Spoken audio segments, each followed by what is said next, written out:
본 영화는 독일 출신 사진예술가 게하르트 리히터가 암울한 청소년기를 벗어나 거장으로 성장하는 예술 투혼기를 보여준다.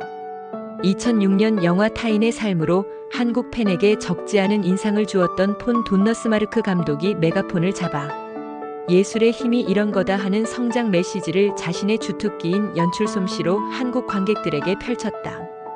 영화에서 유소년기 리히터로 나오는 어린 쿠르트는 국가 전체주의라는 광기에 휩싸여 아방가르드 예술을 탄압하는 나치스에 반발하는 이모 마리안네에게 어쩐지 끌렸다. 그녀로부터 진실을 주시하는 눈을 돌리지 마 라는 외침에 그 어떤 계시를 받은 듯 외골수 예술혼을 지닌 예술가적 삶의 길을 평생 견지하게 되었다. 나치스가 특히나 경멸했던 이 30년대 유럽 전위적 예술인들의 퇴폐 미술전을 이모와 함께 관람한 쿠르트는 좋아하는 그녀가 그런 예술에 심취하는 것을 상당히 감명 깊게 받아들였다.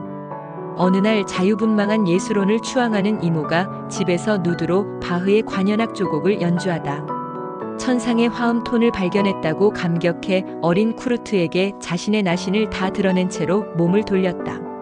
그리고는 탁자의 접시를 깨어 자신의 머리를 치며 신들린 스탕달적 예술 쇼크에 빠진 장면을 연출했다. 이때 외출했다 돌아온 엄마와 다른 친척이 이 광경을 쳐다보고는 소스라치게 놀랐다. 그녀들은 마리안네 이모를 감정 조절이 불안정한 조현병 환자로 직감하고 바로 병원에 데리고 갔다. 하지만 나치스를 지지하던 동네 병원 의사는 평소 퇴폐 예술에 호감을 보였던 이모를 못마땅하게 여겨 나치스가 특별 수용하던 정신질환자로 몰아 정신병동으로 강제 이송되게 했다. 이렇게 정신병동으로 이송된 뒤 나치의 열등인간 말살책에 의해 억울하게 살해된 이모의 죽음은 어린 쿠르트에게 적지 않은 트라우마가 되었고 후일 어떠한 강령도 이념도 따르지 않는 불확정적 진실의 추종자로 만들었다. 또 2차 대전 말기인 45년 2월 연합군 공군의 비인간적인 그의 고향 드레스덴에 대한 융단 폭격으로 주위의 모든 것이 한순간에 소실되던 장면 목격도 유년기의 쿠르트에게는 전체주의적 이데올로기의 허망함을 더 크게 각인시켰다. 전쟁이 끝나자 나치스의 망령은 사라졌지만 드레스덴이 속한 동독 지역의 진주한 소련의 스탈린주의도 예술의 다양하고 진솔한 표현을 허용하지 않는 사회적 리얼리즘의 범주 속에 모든 예술 활동을 가두었다. 이런 시절 쿠르트는 노동자들의 정형적인 노동투쟁 정신만을 고취시키는 벽화 작업에 지속적인 회의감을 느꼈다. 결국 당시의 고통스러웠던 일상에서 벗어나려 사랑하는 아내 엘리자벳과 동베를린을 과감하게 탈출하여 서독으로 넘어오게 되었고 당시 현대미술의 최전이라는 뒤셀도르프의 예술대학에 입학하며 빠듯한 정착을 시작하였다.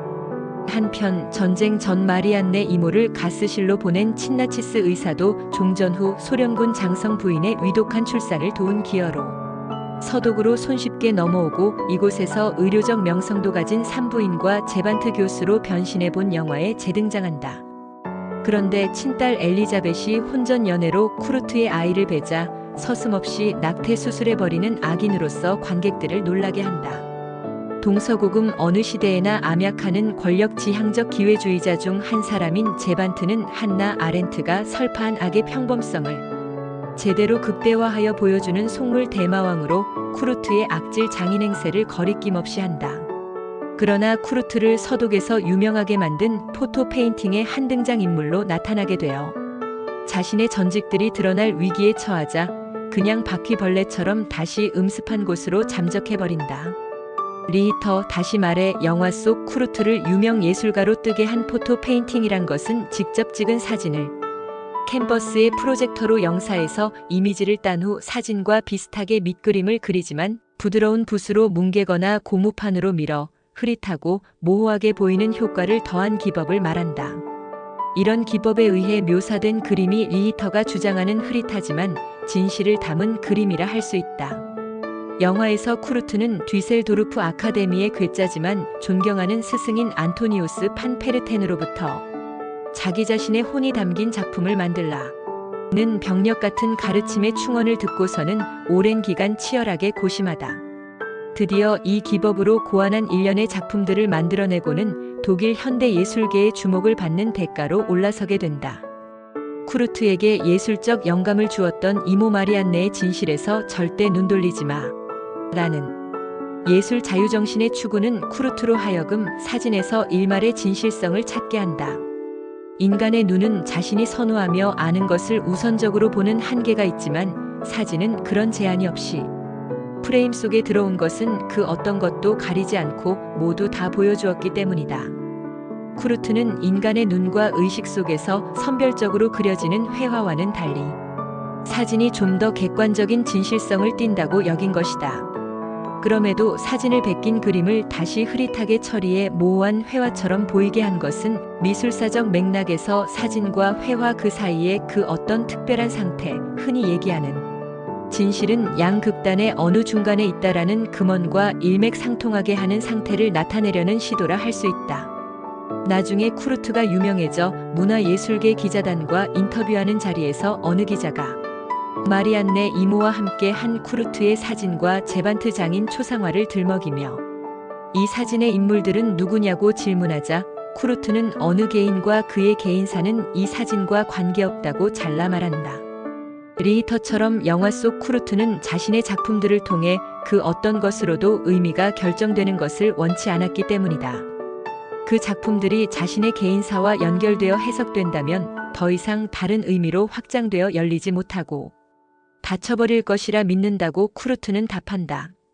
여기에서 리히터의 작품들은 개인적인 서사에서 출발했지만 자신만의 이야기로 끝나지 않고 더 나아가 작가 미상의 작품으로 남길 바랬으리라 본 영화 감독은 해석하고 영화 타이틀로 삼지 않았나 하는 짐작이 든다. 주인공 쿠르트가 예술적 성취도 얻고 두 번의 낙태와 유산을 통해 임신 불가능이라 여겼던 사랑하는 아내의 기적 같은 세 번째의 임신 성공에 한껏 고무되어 어린 시절 마리안네 이모와 드레스덴의 버스 종착장에서 모여있던 기사들에게 부탁해 동시 경적을 들으며 이모가 황홀해하던 기억을 되살려 뒤셀도르프의 버스 종착장에서도 같은 동시 경적을 부탁해 들으며 눈을 감는 엔딩씬을 맺는다. 자신의 오늘이 있게 해준 이모에 대한 예술적 존경의 오마주가 이처럼 짜릿하게 다가올 수 있을까 싶을 정도로 말이다. 3시간이 넘는 러닝타임이 어떻게 흘러갔는지 모를 몰입감에 빠지게 한 수작이라 할 수 있었다. 인상 깊고 많은 영감을 불러 일으킨 예술 영화였다.